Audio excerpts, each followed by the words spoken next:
Count हुए ये सही थे या गलत थे। आज हम देख रहे हैं, कल भी हमने देखा तकरीबन कई घंटे, तब 1 बजे ये शुरू हुआ, 9 बजे तक तकरीबन रात को चला। जो अपोजिशन अलाइंस है, जो हमारा इस वक्त हुकूमती अलाइंस है, PDM पाकिस्तान डाकू मूवमेंट, उन्होंने जितने तवील यहाँ पर गुफ्तगू किए, उनके वकला ने दलाइल दिए, उनके पास कोई दलील नहीं थी। कैसे 186 वाले को जो है वो आप अपोजिशन में बैठा दें और 179 वाले को हुकूमत में बैठा दें, कोई दलील नहीं थी। जिसके बाद उन्होंने बेहतर यही समझा कि हम फरार हो जाएं। और एक नई इस्तिलाह हमने सुनी, कभी हमने सुना था कि कोई पॉलिटिकल प्रोसीडिंग्स का बाइकआउट होता है, कमेटियों का बाइकआउट होता है, कई दफ़ा असम्बली के इजलास का बाइकआउट होता है, कई दफ़ा मीटिंग्स का बाइकआउट होता है। लेकिन ये हमने नई इस्तिलाह पाकिस्तान में मुतारफ़ हुई कि हम सुप्रीम कोर्ट का बाइकआउट कर रहे हैं। कल चीफ जस्टिस साहब ने लॉ मिनिस्टर को, आज़म तारड़ को, ये बात कही थी कि क्या आप ये कहना चाहते हैं कि पाकिस्तान की जो मौजूदा हुकूमत है वो पाकिस्तान की सुप्रीम कोर्ट को तस्लीम नहीं करती, जिसके ऊपर लॉ मिनिस्टर थोड़ा पीछे हटे और उन्होंने अपने मौक़िफ़ में तब्दीली की और कहा कि नहीं ऐसी बात नहीं है, ये है वो है। लेकिन मुझे लगता ये है कि उनके जो लीडर्स हैं वो इसी बात में मुसर हैं और पाकिस्तान की हुकूमत पाकिस्तान की सुप्रीम कोर्ट को तस्लीम नहीं कर रही। ये बहुत बड़ा कॉन्स्टिट्यूशनल क्राइसिस है, मैं समझता हूँ, और इसके नतीजे में पाकिस्तान की आइनी बुनियादें हिला दी हैं आज। और अगर इसके ऊपर कोई एक्शन नहीं लिया गया तो ये पाकिस्तान में, मैंने पहले बात हमने कही थी जब यही जजेस थे 3 जिन्होंने स्पीकर के ख़िलाफ़ 4 दिन में वो केस डिसाइड हुआ था और 22 करोड़, ये कह रहे हैं 12 करोड़ अवाम का सूबा जो है उसका पूरा फुल कोर्ट बैठ के सुने, 22 करोड़ लोगों का वज़ीर आज़म था, यही 3 और इनके साथ 2 और जजेस जो है उन्होंने बैठ के केस सुना था। 4 दिन में वज़ीर आज़म को घर भेज दिया था। उस वक़्त उनको याद नहीं आई कि उस वक़्त तो मिठाइयाँ बांट रहे थे, उस वक़्त तो ख्याल नहीं आया कि फुल कोर्ट करें। इसके अलावा तमाम अभी तक जो केसेस हैं हमेशा पूरी दुनिया में सीनियर जजेस ही सुनते हैं, कोई ऐसे, और ये जो मूवमेंट चलाई जा रही है चंद हम देख रहे हैं कुछ ग्रुप्स के साथ, मीडिया ग्रुप्स के साथ मिलके, कुछ सहाफ़ियों के साथ मिलके, और जो ये फहाद हुसैन के स्ट्रेटजिक ग्रुप के साथ मिलके। असल मसला पाकिस्तान का क्या है? असल मसला ये है कि आप जब अवाम के फ़ैसले को तस्लीम नहीं करते, बहरान आते हैं। इमरान खान को पाकिस्तान के अवाम ने 5 साल के लिए वज़ीर-ए-आज़म मुंतखब किया था। क्यों उनके ख़िलाफ़ साजिश की गई? उनके ख़िलाफ़ साजिश के जो तमाम किरदार हैं आज शर्मिंदा हैं, और वो इसलिए शर्मिंदा हैं कि उन्होंने अवाम के फ़ैसले को तस्लीम ना करके पाकिस्तान में गैर ज़रूरी सियासी बहरान पैदा किया गया। इसी तरीके से पंजाब के अवाम ने जब फ़ैसला दे दिया नून के ख़िलाफ़, इनका फ़र्ज़ था उस फैसले के सामने सर तस्लीम हम करते। हमजा शरीफ को इस्तीफ़ा दे देना चाहिए था जब इलेक्शन रिज़ल्ट आए। आप क्यों चाहते हैं चिमटे रहना? और मैंने उस दिन तारीफ़ भी की थी जब मरियम नवाज़ ने और मलिक अहमद ख़ान ने जब इस शिकस्त को तस्लीम किया और कहा कि हम इलेक्शन हार गए हैं, कोई बात नहीं। वो एक मूवमेंट और रिट्रोस्पेक्शन की PMLN के लिए उनको उस वक़्त अपनी पॉलिसी के ऊपर गौर करने की ज़रूरत थी। क्यों वो इलेक्शन हारे, उनकी क्या सियासी गलतियां हैं, उनको अपनी सियासी क़यादत पंजाब में तब्दील करनी चाहिए थी। बजाय वो करने के, बजाय अपने गिरेबान में झांकने के, आप डिप्टी स्पीकर को मैनेज करें। उसके बाद आप कह दें जी हम वोट ही काउंट नहीं होगा, 186 वाला पोजीशन में बैठ जाए, 179 वाले को आप वज़ीर आला बना दें, हमने चिमटा रहना है किसी तरीके से। इस तरह तो जमहूरियत नहीं चलती। जमहूरियत चलती है जहाँ हारने वाला अपनी हार को तस्लीम करे। साजिशों से आप हुकूमतें बनाएं और गिराएं नहीं।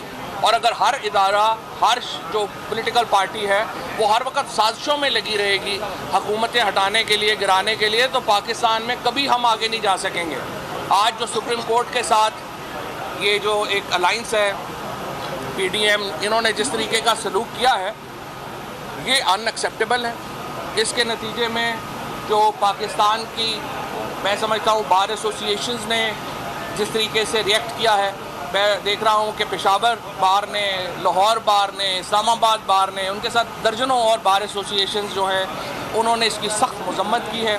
सुप्रीम कोर्ट बार का एक फैक्शन जिसने बड़ा ख़र्चा भी किया है लोगों को इकट्ठा करने के लिए, यहाँ लाने के लिए, अब पता नहीं उनके पास भी इफ्तिखार चौधरी की मूवमेंट चली थी तो इतने पैसे अचानक आए थे, इनके पास भी अचानक पता नहीं इतने पैसे कहाँ से आ गए कि ये लोगों को यहाँ ला रहे हैं। बहरहाल वो एक अलहदा कहानी है। मैं ये समझता हूँ अवाम के फ़ैसले के सामने सर तस्लीम हम करें, सुप्रीम कोर्ट के ऊपर भी ज़्यादा बोझ सियासत का ना डालें। ये केस बनता ही नहीं था यहाँ पे आने का। जिस दिन इलेक्शन हो गए थे, आप नून लीग इलेक्शन हार गई थी, उन्हें रिज़ल्ट तस्लीम करके हुकूमत से अलहदा हो जाना चाहिए था। बहरहाल ये कोई सियासी फोरम नहीं है जिसका आपने बाइकआउट किया है। कल को तो किसी भी कत्ल के मुल्ज़म होगा, वो कहेगा जी मैं तो जज के सामने पेश ही नहीं होता, मेरी मर्ज़ी है, मैं नहीं पेश होता, मैं बाइकआउट कर रहा हूँ। तो फिर आप जो है वो क्या सारी रोज़ जो है वो 50 जज इकट्ठे करते फिरेंगे? इस तरह से नहीं होता। आप चीफ जस्टिस को डिक्टेट नहीं कर सकते। मैंने कल भी ये कहा था, फुल बेंच बनाना, लार्जर बेंच बनाना चीफ जस्टिस का इख्तियार है। कतई तौर के ऊपर कोई उन्हें ब्लैकमेल करके ये बेंचेस इस तरह से नहीं बना सकता। ये नाकाबिले कबूल होगा। अदलिया को आज़ादी से काम करने दिया जाए, ब्लैकमेलिंग ख़त्म की जाए। और मैं एक मीडिया के हल्के को भी कहता हूँ, अपने पाँव से आगे देखने की ज़रा सलाहियत पैदा करें। और आप पंजाब का इलेक्शन हार गए थे, अलहदा हो जाते। शुक्रिया जी।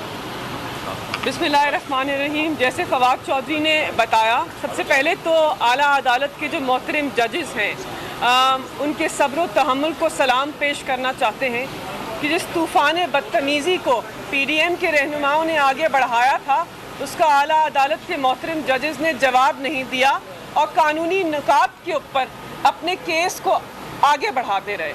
आइन की तशरीह के ऊपर बात की, उनकी बदतमीज़ी का, उनकी तल्ख़ कलामी का उन्हीं की ज़बान में जवाब नहीं दिया। तो सलाम पेश करना चाहते हैं सबसे पहले आला अदालत के मोहतरम चीफ जस्टिस का। फ़ैसला जो भी आए, आला अदालत ने ज़र्फ़ दिखाया है, लेकिन इन लोगों को कैफ़रे किरदार तक पहुँचाने की ज़रूरत है। पाकिस्तान के अंदर एक ऐसी नज़ीर तय कर रहे हैं कि कोई भी पाकिस्तान के सबसे बड़े आइनी इदारा जो पाकिस्तान के आइन की तशरीह करता है, उसके ख़िलाफ़ एक मुनज़्ज़म मुहिम चला सकता है। पाकिस्तान का आइन और कंटेम्प्ट ऑफ कोर्ट ऑर्डिनेंस वाज़े है कि अगर आपने अदालत के ऊपर इस किस्म के इल्ज़ामात लगाए और कहा कि मैच फिक्सिंग और बेंच फिक्सिंग दोनों एक ही चीज़ हैं, तो आप कंटेम्प्ट के ज़िम्रे में आते हैं। मरियम नवाज़ को बहुत देर तक अदालत से रियायत मिली है। पनामा केस के अंदर एक जाली ट्रस्ट डीड पेश की, कंटेम्प्ट बनता था लेकिन नहीं लगाया गया। अब जो गुफ्तगू कल हुई है, जो तूफ़ान बदतमीज़ी कल हुआ है, जो एक जत्थे ने आला अदालत के ऊपर हमला किया है, उसके कुछ नताइज होने चाहिए और संगीन होने चाहिए। दूसरी बात फवाद चौधरी जो कही उसको आगे बढ़ाती हूँ कि जो बॉयकॉट किया है आला अदालत का, ये कोई सियासी फोरम नहीं था, ये आइन की तशरीह करने वाले मोहतरम जजेस हैं। आप पाकिस्तान के निज़ाम अदल जो है उसकी जड़ों को कमज़ोर कर रहे हैं। क्या नज़ीर रख रहे हैं, क्या प्रेसिडेंट रख रहे हैं कि हुकूमत वक्त, एग्जीक्यूटिव, कॉन्स्टिट्यूशनल बॉडी, आइनी इदारा सुप्रीम कोर्ट को नहीं मानते। पाकिस्तान का आम आदमी इसी आइनी इदारे के पास इंसाफ का तलबगार है। इस आइनी इदारे के पास 50,000 केसेस ज़ेरे इल्तवा हैं। खुदारा अपनी सियासत की नज़र ना कीजिए। पाकिस्तान के अहम आइनी इदारे को, जिसने पाकिस्तान के आम आदमी के फंडामेंटल राइट्स, उनके बुनियादी हकूक़ का तहफ़्फ़ुज़ करना है। हमारी ये ख्वाहिश भी है कि आला अदालत आज फ़ैसला देंगे और जो फुल कोर्ट का कल उन्होंने फ़ैसला दिया है शॉर्ट ऑर्डर में कि वो मुस्तरद करते हैं, वो दुरुस्त फ़ैसला है। इसलिए नहीं कि हमारे हक़ में है, इसलिए कि जो माजी की नज़ीर है वो भी यही बताती है। आला अदालत के तहरीर नामे भी यही बताते हैं कि फुल कोर्ट का बेंच तब बनता है जब कोई बहुत पेचीदा आइनी मुद्दा ज़ेरे गौर हो। NRO की तरमीम, NRO amendment, Mubashshir Hasan case के अंदर 18वीं तरमीम, 21वीं तरमीम, यहाँ पर तो आला अदालत के मोहतरम चीफ जस्टिस और उनके 2 मोहतरम जजेस ने अपने ही फैसले की तशरीह करनी है, अपने ही फैसले को अप्लाई करना है कुछ फैक्ट्स के ऊपर। तो यहाँ पर फुल कोर्ट की जो इस्तदा थी वो गलत थी। आला अदालत ने सही किया है कि वो इख्तियार अपने पास रखा है और उन लोगों को नहीं दिया जो उनको कल से ब्लैकमेल करने की कोशिश कर रहे थे। बहुत शुक्रिया। आज PTI रहनुमा इस वक्त अदालत के बाहर मीडिया से गुफ्तगू कर रहे हैं और मलिका बुखारी का यह कहना था कि फुल कोर्ट का इख्तियार अदालत ने अपने पास रखकर अच्छा किया है।